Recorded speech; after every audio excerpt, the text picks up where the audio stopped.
अंतिम द्वादश वर्धमान स्वामी के शासन में हम उसे विराजते हैं और उनकी यह पावन पीयूष देशना हम सभी के लिए परम उपकारी है। अनादिकाल से हमारी आत्मा में जो जन्म, जरा और मृत्यु रूपी रोग लगे, उन रोगों का उपशमन करने वाली कोई परम औषधि है तो वह एकमात्र यह जिनवाणी। भव्यात्माओं, हम विचार कर रहे थे कि अपने जीवन का विकास कैसे हो, और हम ही नहीं अपितु संसार का प्रत्येक इंसान, प्रत्येक व्यक्ति अपने जीवन के बारे में विचार करता है, अपने जीवन के विकास के बारे में विचार करता है। पर विचार विचार और विचार करते करते वह इतना त्रस्त हो चुका कि वह आज तक विकास को प्राप्त नहीं कर पाया। इतना सारा विचार करने के बाद भी वह अपने जीवन में विकास क्यों नहीं कर पाया? कारण कुछ अन्य नहीं था, कारण वही था कि विकास की मात्र चर्चा और विकास के बारे में विचार करते करते हम विकारों को नहीं छोड़ पाए। कभी विलासों का हमने विकास किया, कभी विकारों का हमने विलास किया, और यही कारण रहा कि वह विलास और विकार ही मुझे विचारों तक नहीं पहुंचने दे रहे थे और मेरे विचारों को विकास तक नहीं पहुंचने दे रहे। वही खोज हमारी भी चल रही थी कि विचार भी हमने खूब किया, पर उन विकारों से क्यों नहीं दूर हो पाए। जीवन के कितने निषेक और कितना समय हमने मात्र राग द्वेष, कभी किसी से क्रोध मान, माया लोभ, मात्र और मात्र इनमें उलझते बिताए। शायद बहुत बहुत बहुत कम ऐसे विरले क्षण होंगे जब मां राग द्वेष से रहित परिणाम।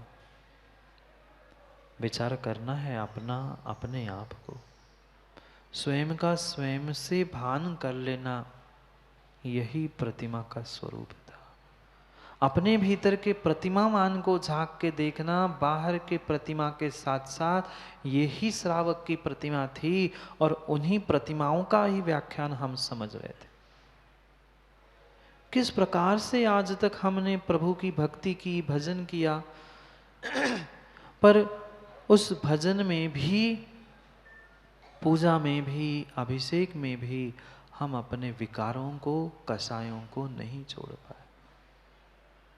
जहाँ हमें मन भाई राग द्वेष से परे होना था, वही देव शास्त्र गुरु के चरणों में भी जीव राग द्वेष से, उस परिपूर्ण रूप से विकारों से और विषयों से रचे बचे हैं। जबकि वहाँ देव शास्त्र गुरु के चरणों में पहुंचकर हमें अपने भीतर के विकारों को समर्पित करना था, स्वाहा करना था। वहाँ मात्र बहिरंग द्रव्यों को लेकर कभी फल चढ़ाए, कभी चावल चढ़ाए, सब निर्वोपामिति स्वाहा किया, पर अपने विकारों को, अपनी कसायों को नहीं किया। और ये पक्का है, ये पक्का है कि अगर आप अपना भजन नहीं सुधार रहे हो, अपना भोजन नहीं सुधार रहे हो, तो जीवन सुधरने वाला नहीं। भोजन भी सुधारने के लिए पहले हमें अपने भजन को सुधारना होगा। कैसा भजन? मात्र ढोल नगाड़े दाशा आदि आदि लेकर बैंड बजवा लेना ये भजन नहीं है। मंदिर के बर्तनों को तोड़ देना, टेबलों को तोड़ देना, ये भी भजन नहीं है। स्वयं के भजन को प्राप्त करना था और उस भजन को सुधारते सुधारते भोजन को भी सुधारना था। बंगेला जी, हमारे आचार्य भगवान ने कभी भी एकांत की बात नहीं की। वे जब भी कहते हैं निश्चय और व्यवहार दोनों को साथ लेके कहते हैं। वह व्यवहार से अगर भोजन सुधारने के लिए कहते हैं तो पहले सामयिक में बैठकर भजन सुधार लो, फिर भोजन सुधर जाए। आज व्यक्ति ना भजन सुधार पा रहा है ना माँ भोजन सुधार पा रहा है, इसलिए मात्र और मात्र उन विकारों से, राग द्वेष से अपने जीवन के समय को बर्बाद कर रहा है,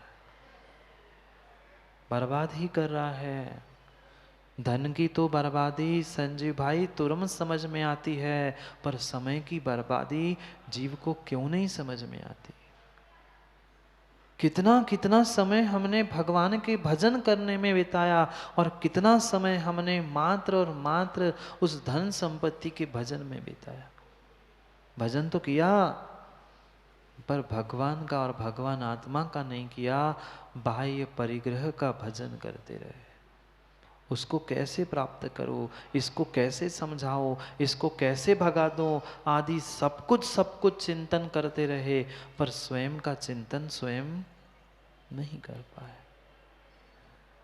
उस शुद्धि की बात करने के पहले आचार्य भगवंत कहते हैं भोजन शुद्ध, माँ शुद्ध भोजन तो कई बार किए ना, अभी व्रतों में भी बहुत सारे लोग करेंगे शुद्ध भोजन, पर शुद्ध भोजन होने पर भी हमें शुद्ध फल क्यों नहीं मिल रहा? क्योंकि अभी भजन शुद्ध नहीं हुआ। भोजन कहने के लिए मात्र शुद्ध हुआ है, पर जैसे वह श्रेयांश भाई शुद्धि भोजन की करनी थी, उस भोजन से पहले स्वयं के परिणामों की, मन की, वचन की, काय की शुद्धि नहीं थी। ठीक है माँ, गुरु के पास भी पहुंचे, महाराज जी मन शुद्धि, वचन शुद्धि, काय की शुद्धि। अगर किसी भी प्रकार की भीतर संक्लेशता चल रही है कि सबसे पहले मैं ग्रास दिन लूंगा, छीना झपटी चल रही है, मुझे तो एक दे के भागना है। अभी देखोगे आप लोग व्रतों में कंपटीशन चलेगी माताओं की और सबकी, मैंने 1 ग्रास दिया, 2 ग्रास दिए, मैंने 5 दिए, मैंने सबसे पहले दिए। नहीं, ये शुद्धि नहीं है, ये शुद्धि नहीं है। और जब तक मन की, वचन की और काय की शुद्धि नहीं है, तुम्हारे भोजन की शुद्धि कार्यकारी नहीं है। इसलिए आचार्य भगवान ने जो क्रम बताया, पहले सामायिक करना सीख लो, फिर तुम उपवास आदि करना सीख लो। तीसरी प्रतिमा सामायिक प्रतिमा और चौथी प्रतिमा पुरुषोत्तम उपवास प्रतिमा। आज दोनों के स्वरूप को समझना है। क्या करे, समय जितना है और समय के अनुकूलता से ही समझना पड़ेगा। पहले भोजन की शुद्धि नहीं कही, पहले भोजन की सुरेंद्र पंडित जी शुद्धि नहीं कही, पहले भजन की शुद्धि कही। उस भगवान आत्मा की शुद्धि कही, उस भगवान आत्मा की शुद्धि के लिए, भजन की शुद्धि के लिए त्रियोग शुद्धा, तीनों योग की शुद्धि चाहिए। माँ मात्र मन शुद्धि, वचन शुद्धि, काय शुद्धि, वह आहार जल है शुद्ध कहने से काम नहीं बनेगा। स्वयं में झांक के देखना है कि वास्तव में हम उस त्रियोग को संभाल पा रहे हैं कि नहीं पा रहे हैं। बैठे हैं सामायिक में और पता नहीं दुनिया भर की किसकी किसकी बातों को सोच डाला। हाथ से तो माला घूम रही है, बराबर मणि समय समय पर खिसक रहे हैं, मुख से पता नहीं कहाँ का मंत्र शुरू किया था और आखिरी ऐसा नहीं होता, माला किसी दूसरे मंत्र से शुरू होती है और समाप्त होते होते ये कौन सा मंत्र आया, पता चला 4 माला पूरी हो गई, 10 माला लिखने के लिए हो गई गिनती, पर मंत्र ही भूल गए। कौन सा भजन और कैसा भजन, कैसे फल मिलेगा? हम अपने मन को नहीं, कम से कम वचन काय को भी नहीं संभाल पा रहे। बोलते बोलते बोलते पता नहीं कौन सा मंत्र बोल गया, गई शुद्धि। मन में भी सोच रहे थे, भगवान को देख रहे थे, गुरु के सामने बैठे थे, पर सोचते सोचते कहाँ मन चला गया पता ही नहीं चला। कैसे वह राग द्वेष के परिणाम भीतर बैठे हैं। ये पक्का है। जो जीव मात्र और मात्र वर्तमान की पर्याय को देखता है और वर्तमान की पर्याय को देखता है, वो ही बेचारा राग द्वेष करता है। अशोक जी, राग द्वेष आप नहीं करते ना? क्यों करते हैं? स्वभाव नहीं है, स्वभाव नहीं है। स्वभाव तो जीव का मात्र ज्ञान दर्शन है। ये कह दो विभाव है, ये कह दो भूल है। भूल को भूल मानना होगा तो ही अनिल भाई काम बनेगा। जो किसी भी प्रकार से तुम्हारे भीतर राग द्वेष उत्पन्न हो रहा है, राग द्वेष का आप परिचय दे रहे हो, परिपूर्ण रूप से आपकी दृष्टि, आपकी सोच बहुत छोटी है। कहीं ना कहीं मात्र और आप वर्तमान को देखना चाहते हो, और जिसकी दृष्टि उस मात्र वर्तमान पे है उसकी छोटी और खोटी दृष्टि है, इसलिए तुम राग द्वेष में उलझे हो। ये अपना, ये पराया, ये इसका, ये उसका, ये जो कुछ भी मां परिणमन चल रहा है, ये राग द्वेष का परिणमन मात्र और मात्र छोटी सोच के कारण चल रहा है। जो मात्र वर्तमान की पर्याय को और वर्तमान में जीना जानता है, उसे भविष्य का ज्ञान ही नहीं है, वो ही बेचारा उस छोटी सोच के कारण ऐसा राग द्वेष करता है। जिसको पक्का निर्णय है पप्पू भाई कि मेरा आज का राग द्वेष कल के लिए मुझे हानिकारक होगा, वो कभी वर्तमान के उस मात्र पर्याय को देखकर, मात्र पुण्य को देखकर राग द्वेष नहीं करता।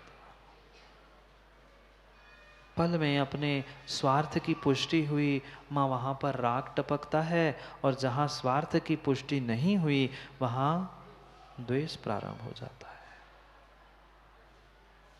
उस वर्तमान की मात्र नहीं, अपितु हमें भूत, भविष्य और वर्तमान काल की इस त्रैकालिक भगवान आत्मा की अवस्था को समझना होगा, अन्यथा हम उस बहिरात्मा अवस्था से अपना क्रमिक विकास कर नहीं सकते। पुरुषार्थ चल रहा था, रत्नमाला ग्रंथ में आचार्य भगवंत हमें उसी बात के लिए पुरुषार्थ करने के लिए प्रेरणा दे रहे थे।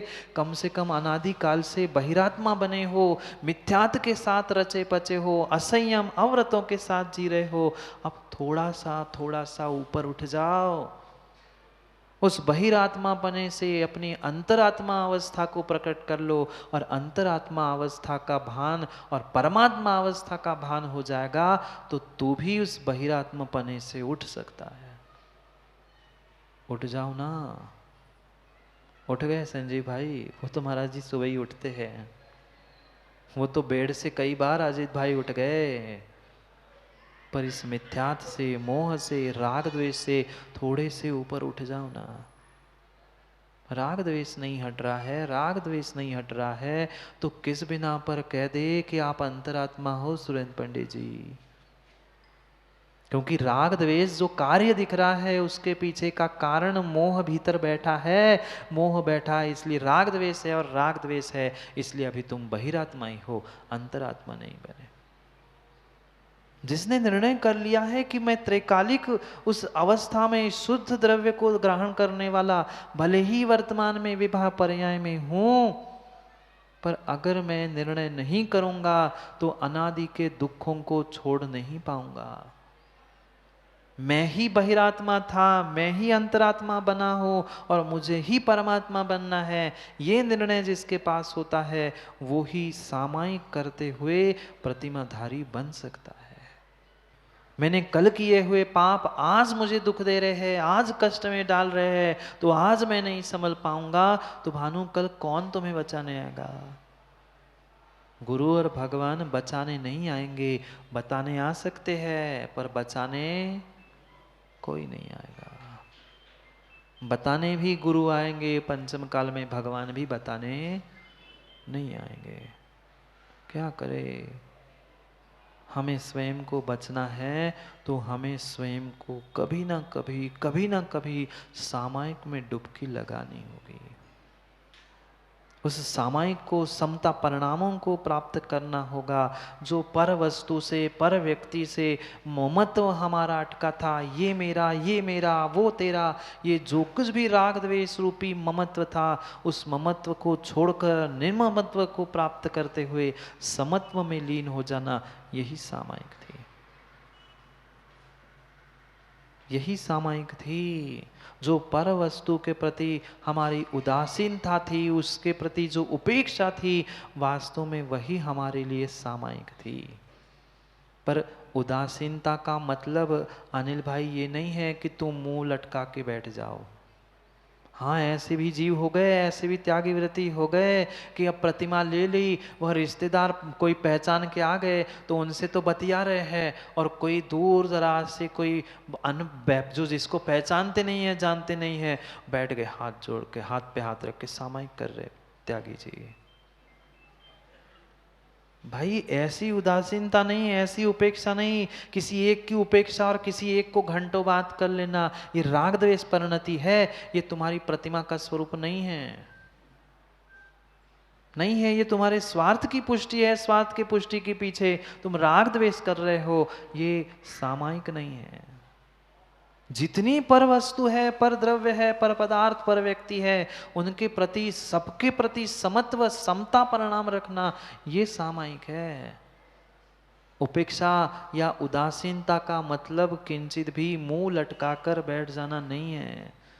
नहीं तो बैठ गए सौरभ भाई, महाराज आपने तो कहा था सामायिक मतलब वह उदासीन हो जाना, उदास अपने तपस्या से, अपनी साधना से नहीं, और दूसरों को दिखाने के लिए नहीं। जो विषय भोग वासना और रागी द्वेषी जीव है, उनके प्रति मुझे राग उत्पन्न ना हो, द्वेष भी उत्पन्न ना हो, इसलिए उनसे वह उदासीन रहना था। हम भगवान से भी उदासीन हो गए, पूजा पाठ से भी उदासीन होके बैठे। क्या करने, अब तो भेष तो मिल ही गया है, समाज 2 टाइम को खिला ही रही है, प्रतिमाधारी बन गए हैं, सो चल रहा है काम। नहीं, भीतर तो गदगद भाव चाहिए कि मैंने वह इस व्रती प्रणा को, पंचम गुण स्थान को प्राप्त किया है, और मैं अगर भोजन कर रहा हूं तो मुझे उतनी साधना भी करनी होगी। अन्यथा पक्का मानना वह ऐसा तीव्र कर्म का बंध होगा, फिर भोगते भोगते समझ में आएगा। बैठे बैठे बैठे बैठे खूब समय हो गया। मात्र सामायिक में आसन लगा के बैठने से काम नहीं होगा, परिणामों का भी आसन लगाने की जरूरत है। भावों को भी संभालने की आवश्यकता है। किसी भी प्रकार से किसी जीव के प्रति राग द्वेष उत्पन्न हो रहा है तो वह हमारा समत्व भाव, समता परिणाम रूपी सामायिक है ही नहीं।